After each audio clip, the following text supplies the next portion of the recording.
Hey guys, Drifter here. Welcome to Black Ops 2 In Depth. In today's episode, we're going to be talking about counter classes. Counter classes are classes that you build that are designed to upend the enemy, either environmentally, situationally, or depending on the weapon, depending on what tactics they're using. Maybe you want to force a weapon mismatch, maybe you want to play the environment to your advantage, something like that. This is more of a metagame topic and less of a hard numbers topic, but it's a tactic that I do use quite often, especially when I'm out of my environment, which is what I try to force myself to do on In Depth. A subscriber recommended that I play Hardpoint, not for this particular one, but he just wanted to see me play Hardpoint. This is the second Hardpoint game that I've ever played, and what you're seeing is that I'm getting pushed in pretty hard. I'm not doing very well with my AN-94, which was unusual because this is one of my go-to weapons. This is my MLG tryhard class. This is my rough and tumble class. Very rare is the day that my AN-94 isn't working, and what you may be seeing here is that these people have chosen better weapons for the environment. It's a very close, clustery little place in there, and they've got better stuff for it. I accidentally picked the M8A1 again, which is a very bad mismatch. If you're thinking about counter classes, you want to have the perfect counter to what the enemy team is doing. If they're sniping, you want to have a Scorpion or a shotgun.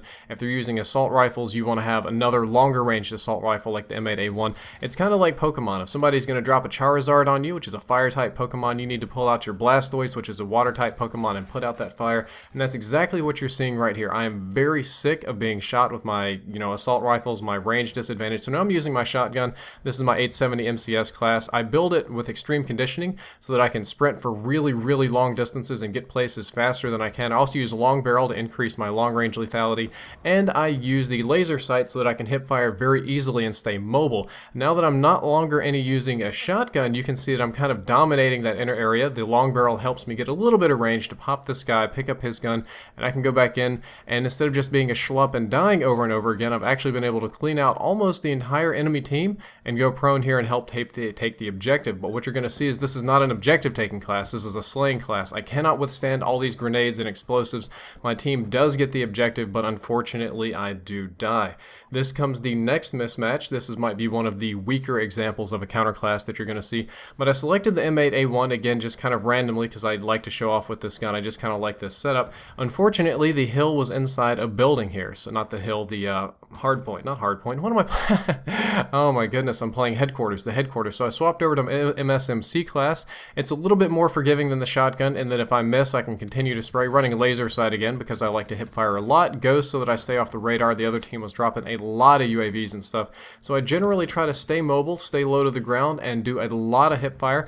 I'm able to stay in here long enough and kill enough people that my team is able to take the Headquarter very easily, and we've got control of the map again.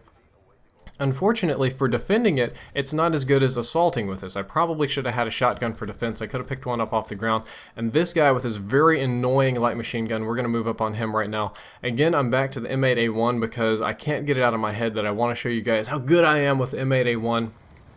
My team likes to rush into this hard point. This would actually be the second or third time they all got killed by the lightning strikes, so I held back. I was able to use it effectively at long range there, but now I have to move in close and use that one burst close range ability, got him down.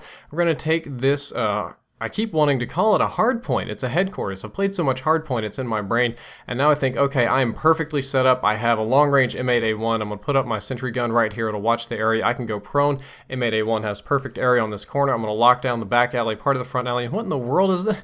Something just shot down my sentry gun super fast. Okay, still wanting to show off the M8A1. Climbing up here on the turbines or the generators or whatever you want to call them. And I've got long-range advantage, but I do have to poke out a little bit. But I'm not expecting anybody to have any long-range sights. No ACOG, no nothing like that, so I could probably get good shots on them, but I got hosed. What in the world? This guy again with his thermal target finder? Okay, I have this class too, except instead of using a silencer, I use FMJ so that I can punch through walls like a little girl and so that you can't hide from me.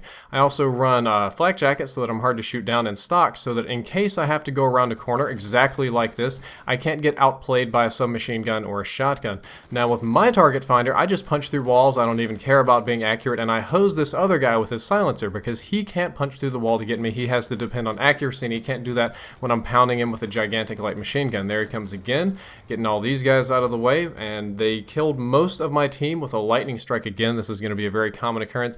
I see this shotgun down on the ground. Run over here, pick it up. It is a KSG with a millimeter scanner, fast mags, and long barrel. Long barrel helps a little bit, fast mags, but the millimeter scanner is the reason that I decided to keep it, because I have to move up into close quarters combat. I actually get this counter class off the ground, but I can't afford to poke my head out because I know they're going to kill me very quickly. So if I'm going to put my head out, I want to know exactly where they are. Uh-oh, kaboom, you're dead, KSG, and now I'm close range with the KSG and a good sight, and all three of them dead. We got a KSG triple. Sometimes, if you're lucky, you can find a counter class on the ground and everything will be good to go. That's very uncommon that you find such a perfect match on the ground, but if you pick up a weapon off the ground and you know it's good for that situation, you know the other team is not expecting it, they can't use it, that you can kind of force a mismatch or a disadvantage, that's the way to go.